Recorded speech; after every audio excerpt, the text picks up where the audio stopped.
Ano to? May bago ang Jetour? Wow, ganda! Ito ang X70 Lightning IBM.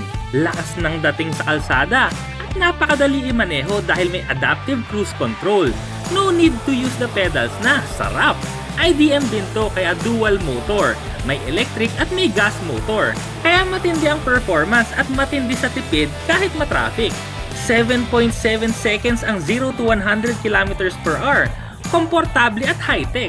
Ultimo aircon, touchscreen na may physical dials. May wireless charging pa. Saglit lang ang biyahe at nandito na kami agad sa Asea Subic Beach Resort. Solid ang arrive ng kotse, lakas ng dating. Pasado, di ba?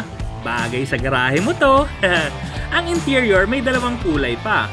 Burgundy na mas sporty at mocha na mas relax ang vibe. Pasok na nga tayo dito sa Asea. Kain muna tayo. Masarap ang pagkain dito kaya eto si Iling. Huling-huli sa akto. May infinity pool at beach dito. Pero marami ring out of the water activities like billiard, pickleball, and foosball. Pagkatapos ng lahat, eto na ang best activity dito. Max relaxation. Pamassage tayo.